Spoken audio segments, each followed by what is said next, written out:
Halo, selamat sore Bapak dan Ibu yang menyaksikan FGD kali ini dan juga para narasumber yang telah datang. Assalamualaikum warahmatullahi wabarakatuh. Selamat sore, salam sejahtera. Terima kasih sudah berkenan menghadiri FGD yang diadakan oleh Kontan dengan tajuk varian baru virus COVID-19. Perkenalkan, saya Desmond Saragi, mewakili Kontan yang akan menjadi moderator pada FGD kali ini. Pandemi COVID-19 berjalan hampir 2 tahun lamanya. Seiring waktu berjalan, virus corona penyebab COVID-19 juga mengalami mutasi dan menimbulkan beragam varian baru. Sejak awal pandemi, demam menjadi gejala utama dan banyak dialami pasien COVID-19. Tetapi setelah banyak varian baru corona yang muncul, gejala COVID-19 cenderung mengalami perubahan.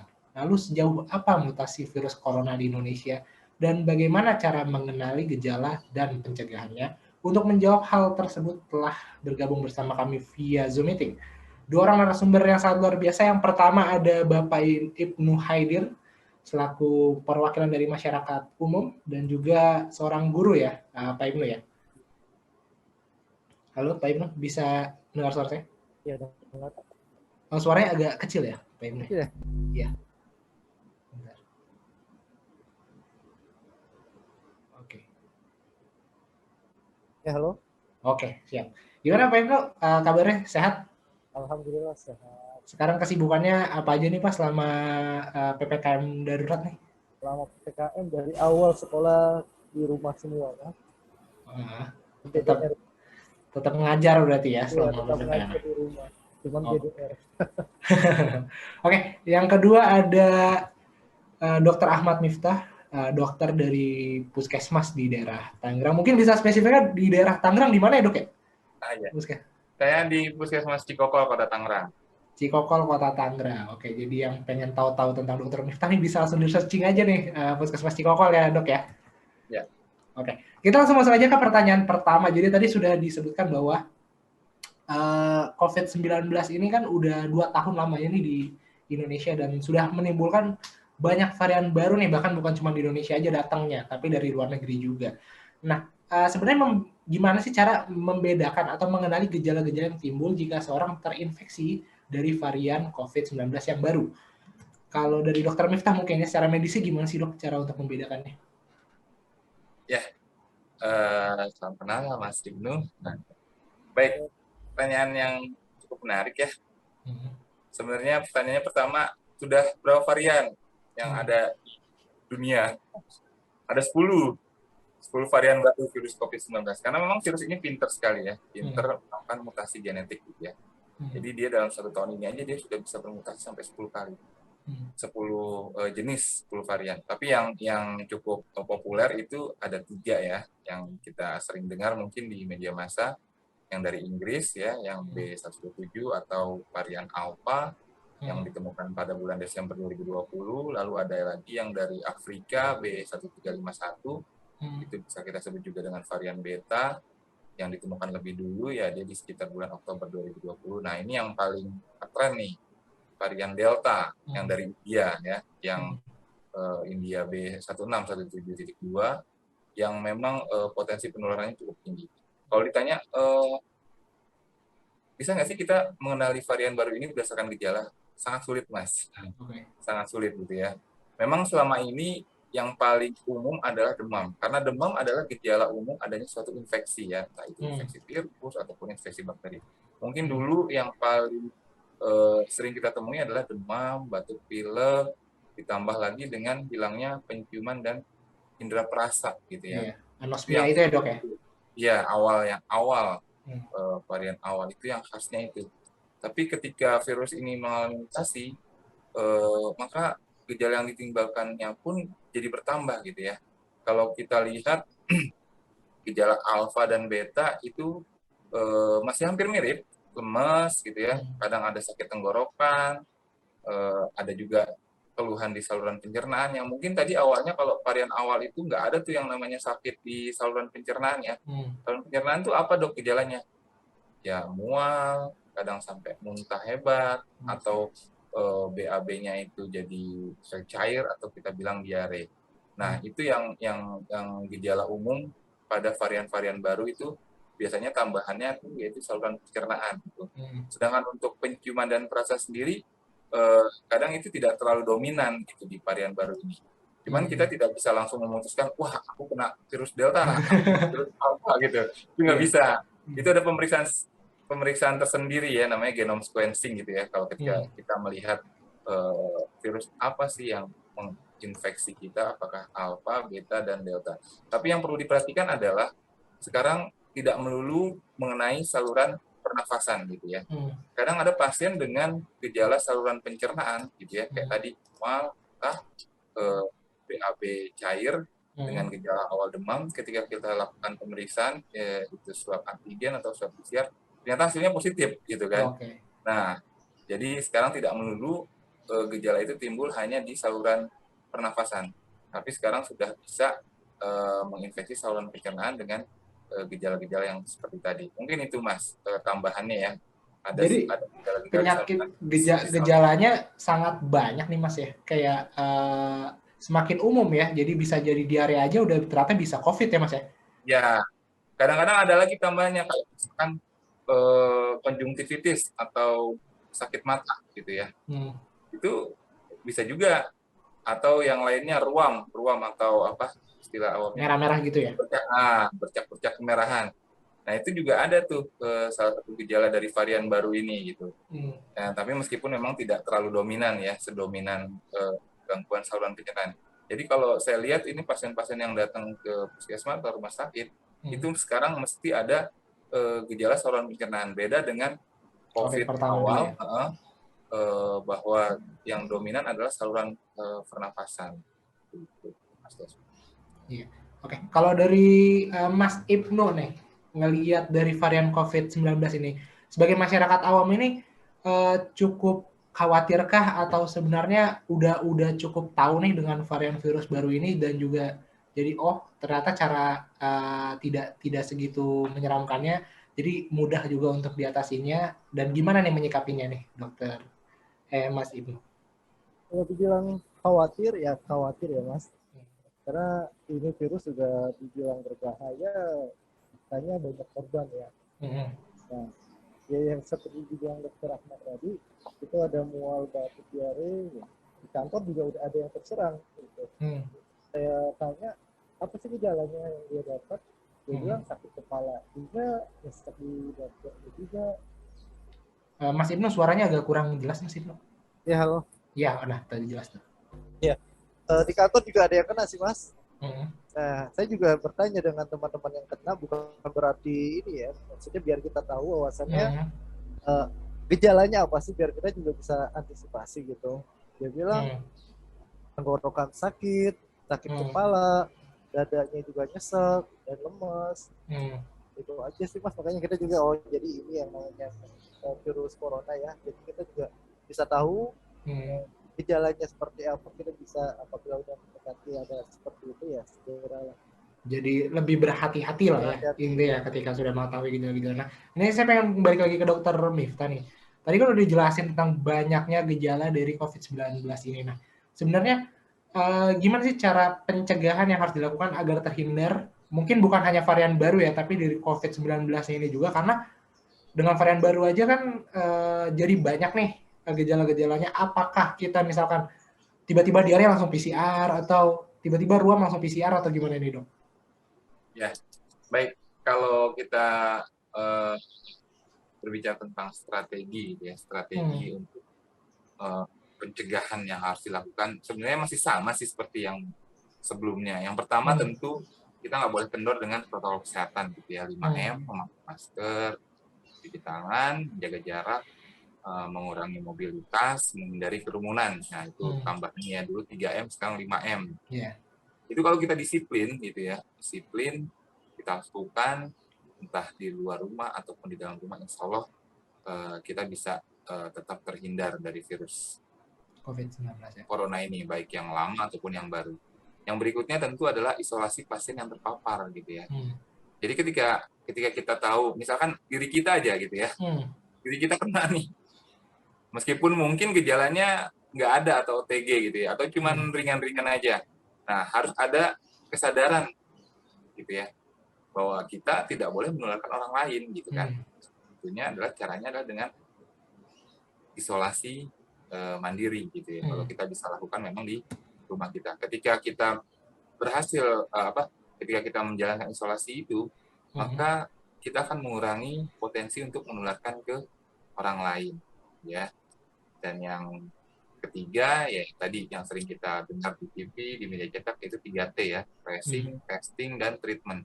Ketika kita ada kasus baru, ketika kita cepat melakukan tracing, dan dari tracing itu kita dapatkan hasil yang cepat juga, maka kita akan bisa langsung mengambil langkah-langkah gitu ya, ketika misalkan ternyata positif dia isolasi, ternyata dia bergejala sedang berat, kita langsung bisa tangani gitu ya.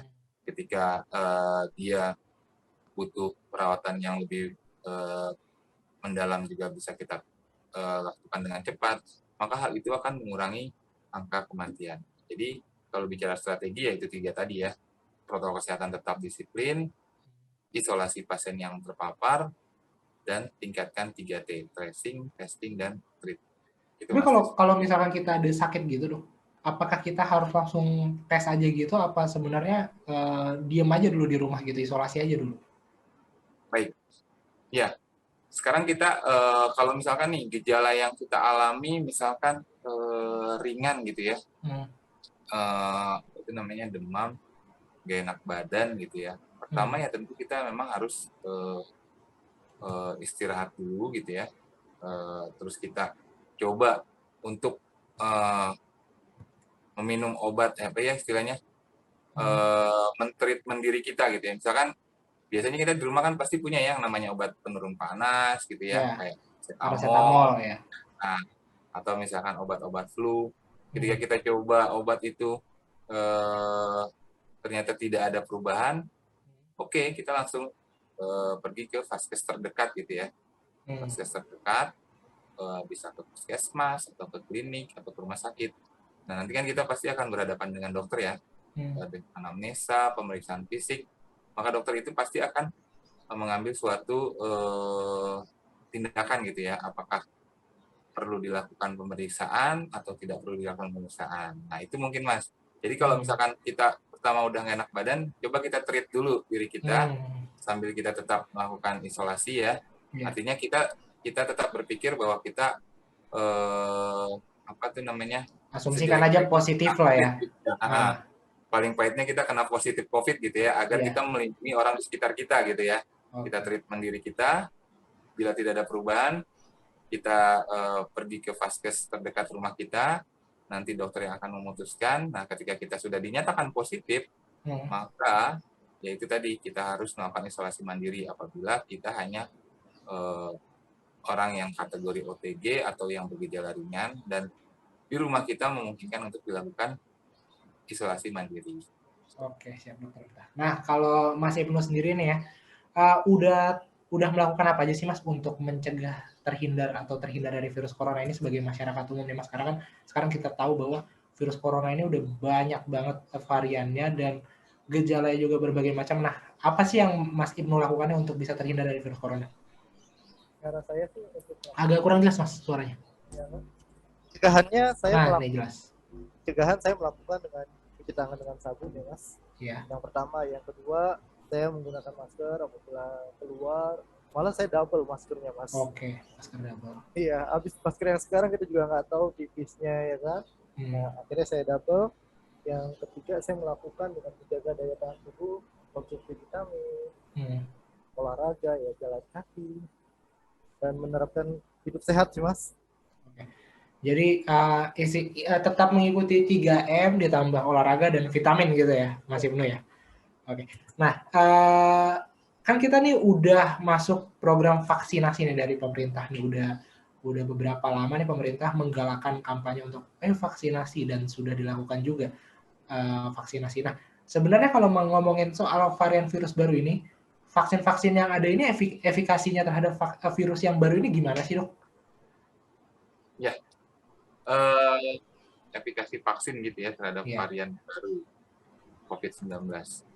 Kalau berdasarkan yang saya baca ya di jurnalnya WHO, juga kan WHO memang terus menjalankan penelitian gitu ya terkait virus corona atau virus COVID-19 ini. Dan salah satunya adalah penelitian terkait dengan efikasi terhadap varian baru. Memang tidak bisa kita pungkiri kalau dari WHO, dari beberapa peneliti yang melaporkan hasil penelitiannya, efikasi ini ikut terpengaruh terhadap varian baru ini. Tapi pengaruhnya itu sedikit sampai dengan sedang. Ada beberapa jenis varian yang mempengaruhi juga beberapa vaksin gitu ya. Di antaranya mungkin contohnya kalau yang saya baca itu varian Alpha bisa menurunkan efikasi terhadap AstraZeneca, varian Beta bisa menurunkan efikasi terhadap Moderna, varian Delta juga sama bisa menurunkan efikasi terhadap Moderna. Tapi ini sifatnya sementara. Karena perubahan efikasi yang menurun ini tidak sampai di bawah 50%. Jadi bisa dikatakan vaksin ini masih tetap efektif.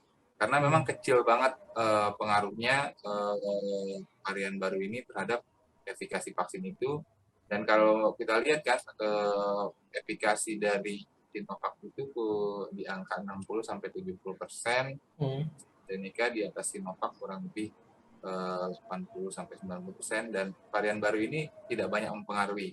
Dan pengaruhnya pun tidak sampai menurunkan efikasi vaksin itu sampai di bawah 50%. Jadi bisa dibilang vaksin ini masih cukup efektif untuk menghadapi varian-varian baru dari COVID-19 ini, gitu Mas. Oke, jadi kalau orang yang belum vaksin pun jadi nggak perlu ragu, kan ada ya orang yang berparadigma kayak, toh yang udah divaksin juga masih kena, variannya udah banyak, efektivitasnya juga berkurang. Jadi sebenarnya itu nggak perlu ragu ya, karena juga tetap memberikan pengamanan minimal 50% lah sudah terhindar dari gejala berat COVID ya, Dok ya? Betul, kalau saya lihat dari segi pengalaman di lapangan ya, meskipun memang angka kesakitannya itu tinggi gitu ya, tapi mungkin kalau kita bandingkan dengan angka kematiannya di awal-awal sebelum pandemi, kalau secara persentase ya mungkin naik, tapi tidak terlalu signifikan banget gitu ya. Memang angka kematiannya cukup tinggi ya, memang karena kasusnya tinggi juga ya. Karena hal ini mungkin didukung oleh vaksinasi yang sudah dilakukan. Dan ketika kita lihat, kita mendata gitu ya, berapa sih orang-orang yang kena COVID yang udah divaksin? Ternyata yang kena COVID yang belum divaksin itu hampir 80%, gitu ya. Meskipun yang udah divaksin juga ada ya sekitar kurang lebih 2%. Tapi gejalanya seperti apa itu kita perlu telah lagi. Ternyata yang sudah divaksin kebanyakan gejalanya ringan ataupun orang OTG gitu ya. Orang yang tanpa gejala gitu. Yang mungkin gejalanya cuma sehari 2 hari habis itu dia sudah merasa enak dan dinyatakan sembuh setelah selesai isolasi mandiri. Tapi kalau kita lihat beberapa pasien yang ketika kita tanya, sudah divaksin belum? Dan ternyata memang gejalanya lebih berat dan cenderung angka kematian sudah cukup tinggi. Jadi vaksin ini sebenarnya kalau kita lihat tadi, kalau anggapannya vaksin nggak divaksin sama aja tetap kena. Iya betul. Tetap kena. Tapi alhamdulillahnya ketika kita sudah divaksin, gejala yang ditimbulkannya itu jauh lebih ringan dibanding kita belum vaksin. Yes. Ini berarti buat yang nonton juga ini langsung penjelasan dari Dokter Miftah, pelaku di lapangan langsung nih melihat bahwa orang yang udah divaksin efeknya gejala lebih kecil ya Dok ya, dan juga tingkat kematiannya juga lebih kecil ya yang udah divaksin ya Dok ya. Oke. Nah, saya pengen ke Mas Ibnu nih. Mas Ibnu sendiri ngeliatnya gimana sih dengan program vaksinasi ini dan varian baru dari COVID-19 ini? Kalau menurut saya dengan adanya vaksinasi virus COVID ini, Mas, saya juga udah kena vaksin ya, sudah kena vaksin. Ada teman saya begitu sudah divaksin, dia hanya 3 hari 5 hari sudah sembuh.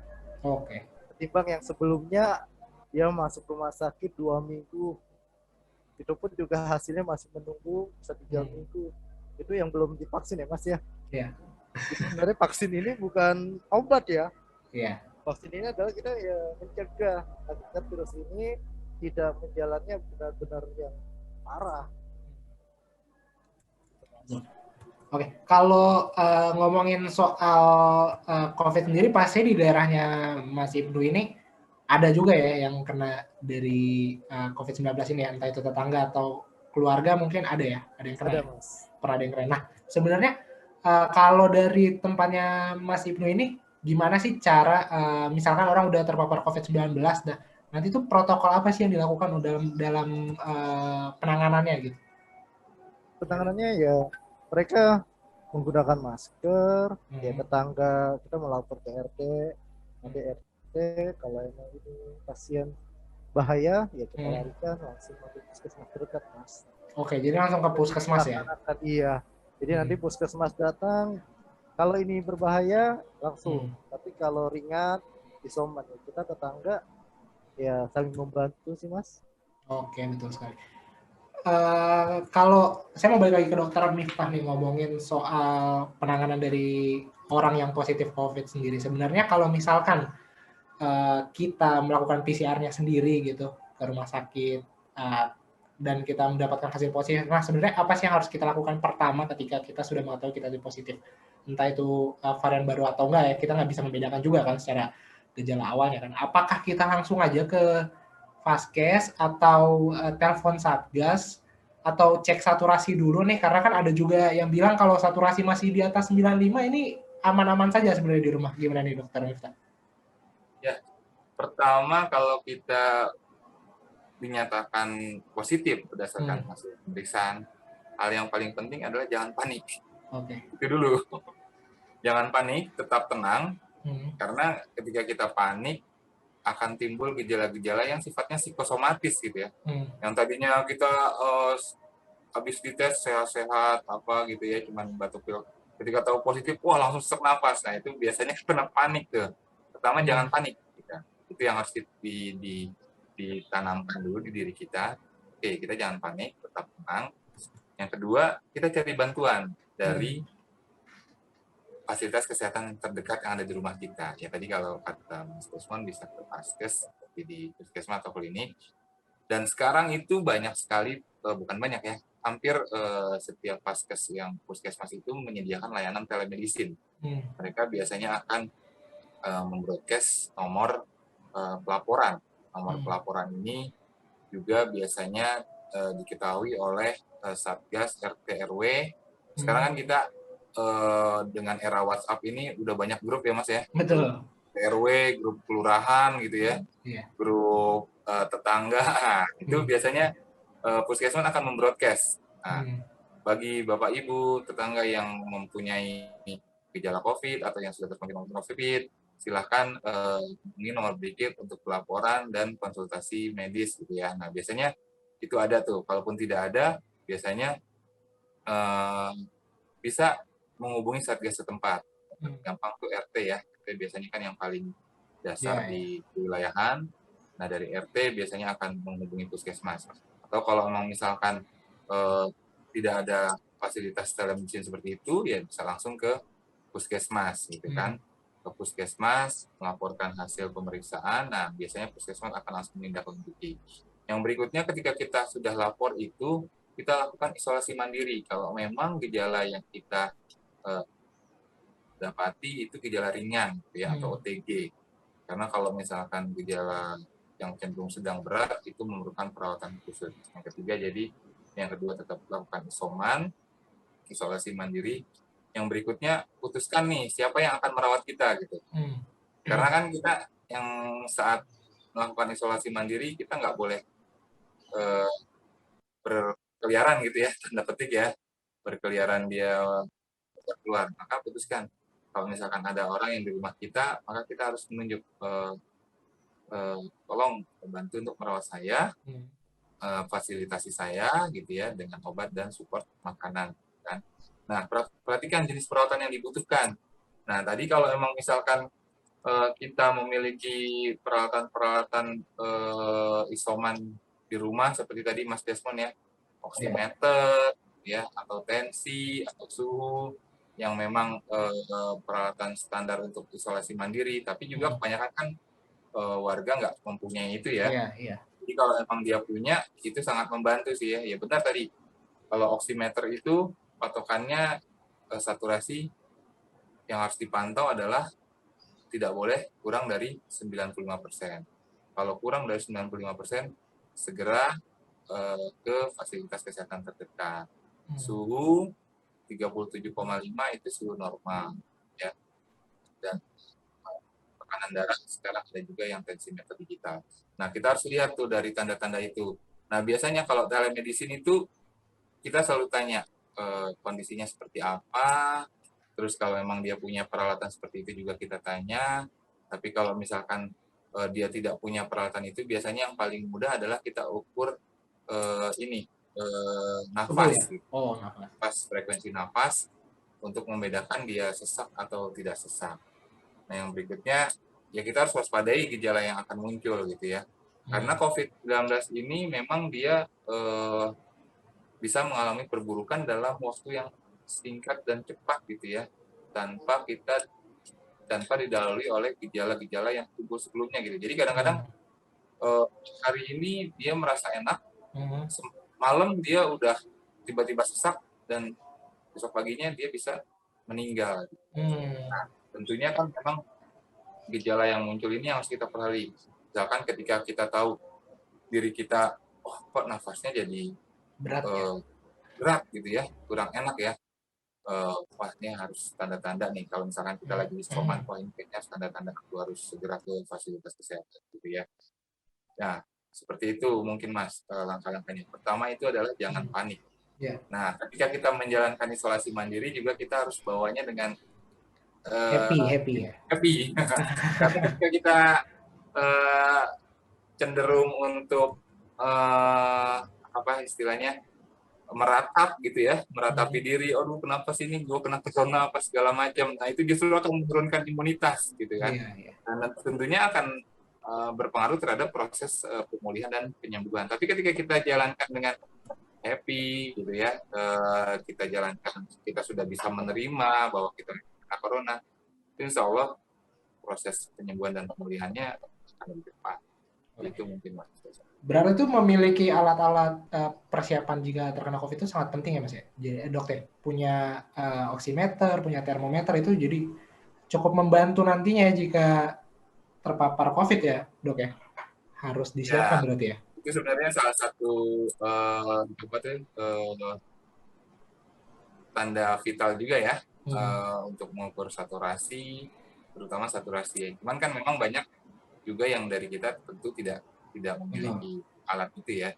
Jadi yang paling gampang adalah gejala objektif aja, kayak misalkan frekuensi pernapasan. Gitu. Oke. Kalau Mas Ibnu gimana nih? Di rumah ada nggak nih nyiapin alat-alat untuk pencegahan COVID ini? Kalau di rumah ada oximeter sama tensi, sama suhu juga ada.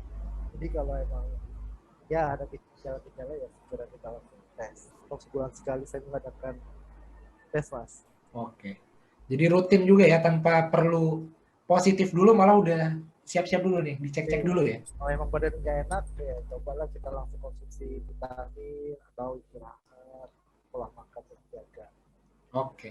Ini kita masuk ke pertanyaan terakhir. Jadi para ilmuwan ini semakin yakin bahwa virus corona tidak akan hilang dalam waktu dekat. Bahkan sebagian ilmuwan meyakini COVID-19 akan menjadi penyakit endemik nih. Artinya virus akan terus menyebar di sejumlah tempat dan populasi dunia untuk bertahun-tahun ke depan. Bagaimana nih opini dari para narasumber kita hari ini mengenai pendapat para ahli tersebut? Kita masuk dulu mungkin ke Mas Ibnu. Gimana nih? Apakah sudah siap nih jika nanti COVID-19 malah jadi endemik nih? Ya kalau dibilang siap, ya kita siap Mas, daripada seperti ini mulu kita di dalam rumah, ya kan. Saya sebagai pendidik pun juga anak-anak sudah banyak yang berteriak, orang tua berteriak karena ya pakai kata segala macam. Kita harus siap, nggak siap harus siap Mas. Karena kita harus seperti zaman dulu juga ada influenza, ini kan, nah sempat. Akhirnya sekarang biasa aja. Kalau emang udah ada gejalanya, menurut saya ya segera aja menjaga diri dengan menggunakan masker. Apabila nanti pemerintah sudah memberikan arahan untuk melepas masker ya Mas ya. Gitu Mas menurut saya. Okay. Jadi harus ya intinya nanti pun misalkan jadi endemik pun harus bisa beradaptasi lah seperti mungkin kayak Singapura nih sekarang udah mulai beradaptasi katanya kan udah dianggap seperti flu biasa. Kalau Dokter Miftah gini gimana nih ngeliatnya nih akan menjadi endemik nih? Ya, ya memang WHO juga berpendapat kemungkinan besar bahwa COVID-19 ini akan menjadi endemik gitu ya. Kita perlu tahu dulu endemik ini apa sih? Endemik itu penyakit yang selalu muncul dalam suatu kelompok atau wilayah atau geografis gitu ya. Kalau kita mungkin tahu penyakit campak gitu ya. Nah, campak kan dulu itu kan jadi suatu wabah juga kan. Akhirnya lama-lama dia jadi endemik gitu ya. Sama kayak misalkan malaria. Ada daerah-daerah endemik malaria ya. Yang kita tahu endemik malaria itu ada di wilayah-wilayah Asia bagian timur gitu ya. Yang penyakit itu akan selalu ada dan menetap di sana. Nah, kalau memang nanti kenyataannya seperti itu, ya kita memang harus persiapkan diri gitu kan. Ibaratnya ya COVID-19 ini nanti akan jadi flu biasa aja gitu ya, seperti flu-flu yang lain gitu kan, seperti flu-flu yang lain. Dan memang ketika kita sudah menganggap hal seperti itu, maka adaptasi atau kebiasaan baru ini yang harus kita asah terus nih gitu kan. Adaptasi dan kebiasaan baru ini yang harus kita asah, kita disiplinkan. Maka ketika itu menjadi suatu endemik, ya kita sudah siap menghadapinya gitu, Mas Den. Iya, jadi nanti ketika mungkin 5-10 tahun ke depan ada tetap ada COVID juga, orang udah nggak sepanik sekarang kali ya. Jadi kayak misalkan izin kantor, maaf Pak, saya nggak masuk kantor, saya COVID. Oh ya udah, cepat sembuh aja gitu ya Mas, kayak udah kayak flu biasa aja mungkin nanti ya ke depannya ya. Iya.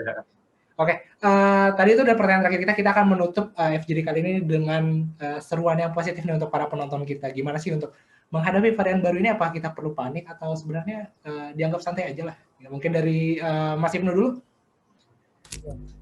Di bawah santai aja, enjoy aja Mas. Kalau dipikirin ya nanti malah imun kita turun ya, seperti yang tadi Dr. Ahmad bilang, imun turun. Karena kita pikirin ya, mau enjoy aja Mas.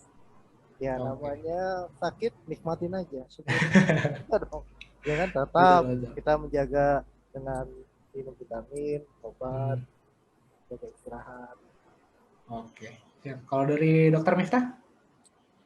Ya, terkait COVID-19 yang memang variannya terus meningkat dari mutasi yang memang dilakukan terus menerus oleh virus ini, ya kita pertama tentu yang bisa bilang ketika kita konfirmasi pertama jangan panik. Ya. Kedua ya tentu istilah jangan panik juga jangan berarti meremehkan gitu ya. Tetap kita waspada, tapi ya dalam pelaksanaannya ya kita jalankan protokol-protokol yang sudah ditetapkan gitu ya, yang sudah diinstruksikan. Jadi